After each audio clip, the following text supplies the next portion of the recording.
dans le sillage de la décision de l'Algérie, depuis fin octobre 2021, de fermer unilatéralement le gazoduc Maghreb-Europe, et de son incapacité à remplir ses obligations, l'Espagne a pris des mesures radicales pour réduire ses importations en provenance d'Algérie au profit du gaz américain, et peut-être d'autres alternatives marchés qui produisent cette énergie vitale et économique. Les États-Unis ont renforcé leur position de grand fournisseur de gaz de l'Espagne, au cours du premier semestre 2022, avec 34,4% des achats transférés, équivalent à 78 078 GWh. Les données du dernier bulletin statistique de la compagnie gazière espagnole Enagás, publié lundi dernier, ont révélé les chiffres cumulés pour le premier semestre de l'année selon lesquels les importations américaines de gaz ont augmenté à un taux de plus de 4%, passant de 18 000 GWh au premier semestre 2021 à 78 000 GWh. Une heure entre janvier et juin 2022.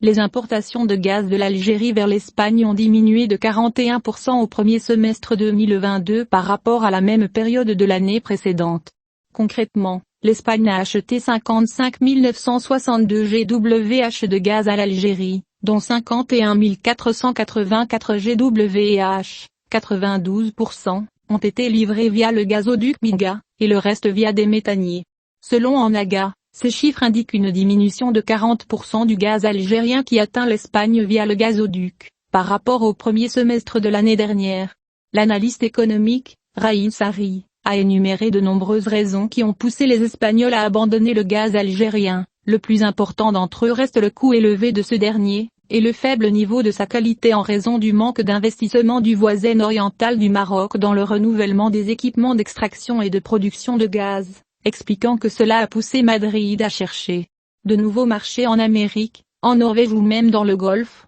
Sarri a enregistré, dans une interview avec Express, que la raison réelle est plus profonde, selon lui, et que le gaz algérien n'a pas une haute qualité capable de le rendre compétitif, notant que cette étape n'est pas un produit du moment, au contraire, ses racines remontent à un an avant cela. Le même intervenant a conclu, dans sa déclaration, que ce qui se passe aujourd'hui n'est qu'un résumé, considérant que l'Algérie aujourd'hui paie le prix de ses mauvaises décisions et de ses choix, alors qu'elle a préféré investir dans des zones éloignées de l'économie et de l'énergie, afin d'assouvir sa volonté de porter atteinte aux intérêts du Maroc.